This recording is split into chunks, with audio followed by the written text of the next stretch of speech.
اعوذ باللہ من الشیطان الرجیم بسم اللہ الرحمن الرحیم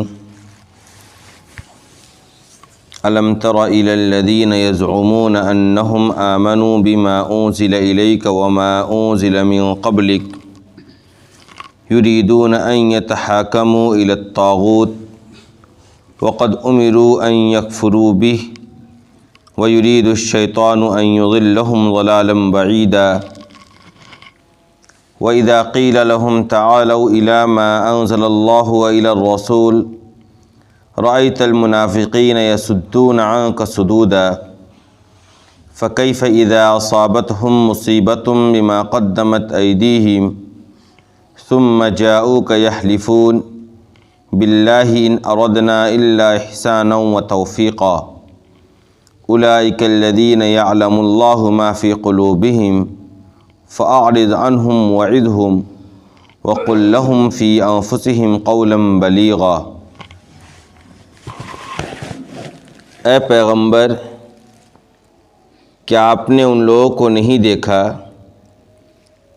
جن کا دعویٰ تو یہ ہے کہ وہ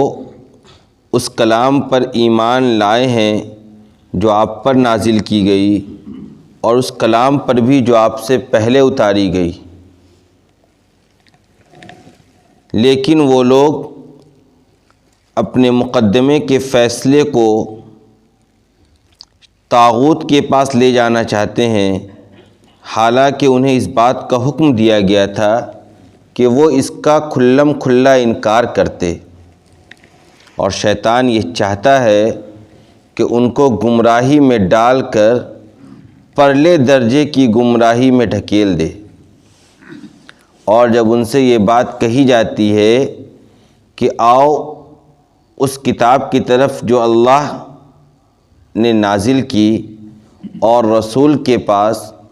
تو آپ منافقین کو دیکھیں گے کہ وہ آپ سے پوری طرح منہ پھیر لیتے ہیں۔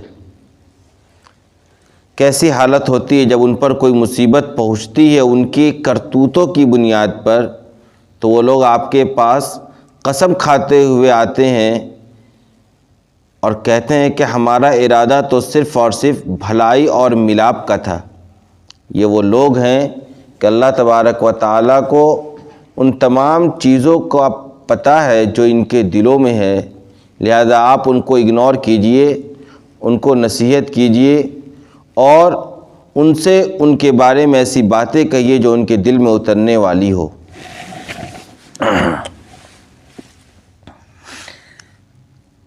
گزشتہ کئی روزوں سے بنی اسرائیل کا تذکرہ اور یہودیوں کے برے اعمال کا تذکرہ ہو رہا ہے۔ یہ بات میں نے آپ کو بہت پہلے بھی بتلائی تھی کہ سورہ نساء کے اندر عام طور پر تو احکامات کی آیت نازل ہوئی ہیں، اور وہ بھی وہ احکامات جن کا تعلق حقوق العباد سے، لیکن درمیان میں یہودیوں کا اور ان کے برے اعمال کا تذکرہ بھی قرآن کرتا چلا ہے۔ اسی سلسلے میں آج کی جو آیات ہم لوگوں نے ابھی تلاوت کی، اس کے اندر بھی ایک خاص واقعے کی طرف اشارہ ہے، اور وہی واقعہ ان آیات کا شان نزول بھی ہے۔ واقعہ یہ تھا کہ ایک منافق تھا بشر نامی۔ کیا نام تھا منافق کا؟ بشر۔ اس کا ایک معاملہ ہو گیا ایک یہودی کے ساتھ، اور جب ان دونوں کا یہ معاملہ ہوا اور آپس میں اختلاف ہوا، تو یہودی چونکہ اس معاملے میں حق پر تھا، تو یہودی کی یہ رائے بنی کہ ایسا کرتے ہیں، اس مقدمے کو لے کر ہم لوگ چلتے ہیں کس کے پاس؟ آپ صلی اللہ علیہ وسلم کے پاس۔ لیکن وہ جو منافق تھا بشر، اس کو تو یہ اندازہ تھا کہ اس معاملے میں میں کیا ہوں؟ غلط پر ہوں، میں نے باطل کو اختیار کر رکھا ہے، اور آپ صلی اللہ علیہ وسلم کے پاس اگر ہم مقدمہ لے کر جائیں گے تو آپ صلی اللہ علیہ وسلم تو چونکہ برحق فیصلہ کرتے ہیں اور وہی فیصلہ صادر کرتے ہیں جو حق پر مبنی ہو، کوئی لاگ لپیٹ تو آپ کے یہاں چلتی نہیں ہے۔ لہذا اس منافق نے یہ چاہا کہ ایسا کرتے کہ یہ فیصلہ اور یہ مقدمہ ہم لوگ آپ صلی اللہ علیہ وسلم کے پاس نہ لے جا کر یہودیوں کا جو سردار تھا کعب ابن اشرف، جس کا تذکرہ گزشتہ کل بھی آیا تھا، تو اس نے یہ چاہا کہ ہم اس معاملے کو لے کر کعب بن اشرف کے پاس چلتے ہیں، چونکہ یہودیوں کا کیا معاملہ تھا کہ وہ لوگ عام طور پر سامنے والے کے موافق فیصلہ صادر کر دیا کرتے تھے چند پیسوں کے عوض، ان کا یہ کام تھا، جبکہ وہ یہودی تھا اور یہودی کا سردار کون تھا؟ کعب بن اشرف۔ لیکن یہودی کا یہ ارادہ تھا کہ ہم لوگ کہاں چلیں؟ آپ صلی اللہ علیہ وسلم کے پاس چلیں، اور یہ منافق جو مسلمانوں کے درمیان اس بات کو ظاہر کرتا تھا کہ میں کیا ہوں؟ مسلمان ہوں، اور دل میں نفاق چھپایا ہوا تھا، تو ہونا تو یہ چاہیے تھا کہ یہ کہتا کہ چلو کدھر؟ آپ صلی اللہ علیہ وسلم کے پاس، چونکہ اس کا یہ دعویٰ تھا کہ میں آپ پر اور آپ کے اوپر بھیجے ہوئی کتاب پر ایمان رکھتا ہوں، اور یہودی یہ کہہ سکتا تھا کہ بھائی چلو ہمارے سردار کے پاس، چونکہ یہودی منکر تھے۔ لیکن معاملہ یہاں بالکل برعکس تھا، یہودی چاہتا تھا آپ صلی اللہ علیہ وسلم کے پاس چلیں، اور یہ منافق چاہتا تھا کہ ہم کہاں جائیں؟ کعب بن اشرف کے پاس جائیں۔ بہرحال کسی طریقے سے معاملہ اس بات پر طے ہوتا ہے کہ ہمیں چلنا چاہیے آپ صلی اللہ علیہ وسلم کے پاس ہی۔ چنانچہ وہ لوگ آپ صلی اللہ علیہ وسلم کے پاس آتے ہیں اور پورا مقدمہ سامنے رکھا جاتا ہے، تو آپ صلی اللہ علیہ وسلم یہودی کے حق میں فیصلہ کر دیتے ہیں، چونکہ یہودی کیا ہوتا ہے؟ حق پر ہوتا ہے، اور یہ بات یہ لوگ بھی اچھی طریقے سے سمجھ رہے تھے۔ لیکن جب وہاں سے فیصلہ کر کے نکلتے ہیں یہ لوگ، تو یہ چونکہ منافق تھا، اور منافق تو منافق ہی ہوتا ہے، اس نے کسی طرح سے اس یہودی کو اس بات پر راضی کر لیا کہ ایسا کرتے ہیں کہ ہم لوگ حضرت عمر کے پاس چلتے ہیں اپنے اس مسئلے کو لے کر۔ کہاں چلتے ہیں؟ حضرت عمر کے پاس۔ بہرحال یہ لوگ دونوں پھر آتے ہیں اس پورے مقدمے کو لے کر حضرت عمر رضی اللہ تعالی عنہ کے پاس آتے ہیں، اور وہاں یہودی جو ہے وہ ساری تفصیلات بیان کر دیتا ہے کہ دیکھیے ہمارے درمیان اس مسئلے کے اندر اختلاف ہوا، اور ہم لوگ آپ صلی اللہ علیہ وسلم کے پاس مقدمہ لے کر جا چکے ہیں، اور وہاں سے یہ فیصلہ بھی ہو چکا ہے۔ تو حضرت عمر نے منافق سے پوچھا کہ یہی بات ہے؟ تو اس منافق نے کہا ہاں یہی بات ہے۔ تو حضرت عمر نے کہا کہ اچھا رکو میں آتا ہوں۔ حضرت عمر رضی اللہ تعالیٰ عنہ اپنے گھر جاتے ہیں اور تلوار لے کر آتے ہیں اور اس منافق کی گردن کو مار دیتے ہیں۔ اب ہوتا یہ ہے کہ اس منافق جو کہ مقتول ہو چکا ہوتا ہے، اب اس کے جو وارثین ہیں یہ حضرت عمر رضی اللہ تعالیٰ عنہ کے خلاف مقدمہ دائر کر دیتے ہیں کہ حضرت عمر رضی اللہ تعالیٰ عنہ نے بغیر کسی دلیل شرعی کے ہمارے مقتول کو انہوں نے قتل کر دیا اور موت کے گھاٹ اتار دیا۔ یہ مقدمہ یہ لوگ پیش کرتے ہیں، اور ان سے جب یہ بات پوچھی جاتی ہے کہ اچھا یہ بتاؤ، جب ایک مرتبہ آپ صلی اللہ علیہ وسلم نے فیصلہ کر دیا تھا تو پھر حضرت عمر کے پاس جانے کا کیا مطلب ہے؟ اس کا مطلب ہے کہ تم رسول اللہ کے فیصلے کو ماننے کو تیار نہیں تھے، تمہارے دل کے اندر کھوٹ تھا، تم بے ایمانی چاہتے تھے، اور تم چاہتے تھے کہ تمہاری مطلب کا فیصلہ کہاں سے آ جائے؟ حضرت عمر کے دربار سے آ جائے۔ حالانکہ آپ صلی اللہ علیہ وسلم کی موجودگی میں حضرت عمر رضی اللہ تعالیٰ عنہ کو یہ اختیار نہیں تھا کہ وہ فیصلہ کریں گے، اور انہوں نے جو فیصلہ کیا وہی کیا جو ایک منافق کے ساتھ فیصلہ ہونا چاہیے تھا جب منافق کا نفاق سامنے کھل کر آ گیا۔ تو اس موقع پر ان لوگوں نے کہا آپ صلی اللہ علیہ وسلم کے پاس جو مقدمہ لے کر گئے کہ ہم تو اس لیے گئے تھے تاکہ ان کے درمیان مصالحت کروا لیں، ہمارا ارادہ کچھ اور نہیں تھا، ہمارا ارادہ یہ نہیں تھا کہ ہم آپ کی بات کو نہیں ماننے کو تیار تھے، بلکہ ہم تو چاہتے تھے کہ ان دونوں کے درمیان آپس میں کیا ہو جائے؟ مصالحت ہو جائے۔ یہ لوگ بہانہ کر رہے تھے۔ اسی پورے واقعے کو ان آیات کے اندر اللہ تبارک و تعالیٰ نے ارشاد فرمایا، اور اس آیت کو نازل کر کے عمر رضی اللہ تعالیٰ عنہ کو آپ اللہ تبارک و تعالیٰ نے بری کر دیا کہ ان کے وارثین جو الزام لگا رہے ہیں وہ الزام صحیح نہیں ہے، بلکہ دلیل شرعی موجود ہے ان کے قتل کرنے کا، اور دلیل شرعی یہی کہ آپ صلی اللہ علیہ وسلم کے رہتے ہوئے یہ لوگ مقدمہ کہیں اور لے کر گئے، اور آپ صلی اللہ علیہ وسلم کے فیصلے کا ان لوگوں نے صریح طور پر اس منافق نے انکار کیا۔ اسی کو کہا کہ دیکھو یہ کہ آپ نے ان لوگوں کو نہیں دیکھا جن کا دعویٰ تو یہ ہے کہ ہم آپ پر اور آپ سے پہلے جو کتاب نازل کی گئی اس پر کیا کرتے ہیں؟ ہم ایمان لاتے ہیں، لیکن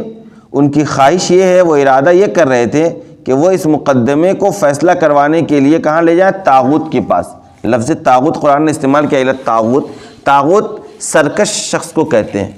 طاغوت شیطان کو بھی کہتے ہیں، اور یہاں طاغوت سے مراد وہی کعب بن اشرف ہے۔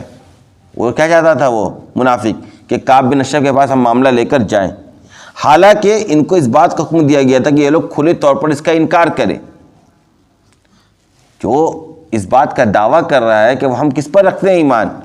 آپ پر رکھتے ہیں، جو آپ پر کتاب نازل کی گئی قرآن پر ایمان رکھتے ہیں۔ جو سچا پکا مومن ہے اور منافق نہیں ہے تو اس کو کس بات کا حکم دیا گیا ہے کہ آپ صلی اللہ علیہ وسلم سے پہلے جتنی شریعت ہے اس کے برحق ہونے کا آپ کو اقرار کرنا ہے، لیکن اب وہ برحق نہیں ہے، اب وہ منسوخ ہو چکی ہے، اب وہی دین چلے گا جو آپ صلی اللہ علیہ وسلم لے کر آئے ہیں۔ تو حکم تو دیا گیا تھا اس کے انکار کا، حالانکہ یہ کیا چاہ رہا تھا منافق کہ ہم جا کر وہی توریت کے حساب سے اور یہودی کے فیصلے کے حساب سے اپنے مقدمے کو حل کروائیں۔ کہا شیطان یہ چاہتا ہے کہ ان کو پرلے درجے کی گمراہی میں ڈال دے۔ جب قرآن موجود ہے اور آپ صلی اللہ علیہ وسلم کی ذات اقدس موجود ہے اور تمہارا یہ دعویٰ بھی ہے مسلمانوں کے درمیان کہ ہم کیا کرتے ہیں، اسی پر ایمان رکھتے ہیں، اس کے باوجود تم فیصلہ کہیں اور کروانا چاہتے ہو، اس کا مطلب ہے کہ شیطان نہیں چاہتا کہ تمہیں گمراہی میں بالکل آخری درجے تک پہنچا دے۔ کہا جب ان سے کہا جاتا ہے کہ آؤ اللہ اور اس کے رسول کی طرف، منافق یہودی نے کہا تھا نا کہ چلو اللہ کے رسول کے پاس چلتے ہیں اور وہیں سے ہم لوگ فیصلہ کروائیں گے، تو قرآن نے کہا رأیت المنافقین یصدون عنک صدودا، تو آپ دیکھیں گے اس موقع پر منافقین کو وہ آپ سے بالکل پوری طرح سے منہ موڑ لیتے ہیں۔ اور وہی کیا تھا اس نے، اس منافق، یہ تو منافق تو تیار تھا نہیں آپ صلی اللہ علیہ وسلم کے پاس جانے کو۔ تو کہا جب ان کے اوپر کوئی مصیبت آ جاتی ہے ان کے برے عمل کی بنیاد پر، مطلب کیا ہوا، اب ان کے اوپر ایک مصیبت آ گئی، آپ صلی اللہ علیہ وسلم کے فیصلہ یہ لوگ مان نہیں رہے تھے اور چلے گئے کہاں،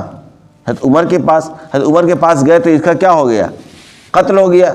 تو اس کے برے عمل کی وجہ سے نہ قتل ہوا، اس نے یہ بدعملی کی کہ آپ صلی اللہ علیہ وسلم کے فیصلے کو ماننے سے انکار کیا اور گیا کہاں، عمر کے پاس۔ تو اس کے اس برے عمل کی وجہ سے ان کے ساتھ یہ واقعہ پیش آیا۔ تو اب یہ کیا کہتے ہیں، ثم جاؤک یحلفون، پھر یہ لوگ آپ کے پاس آ رہے ہیں قسم کھاتے ہوئے۔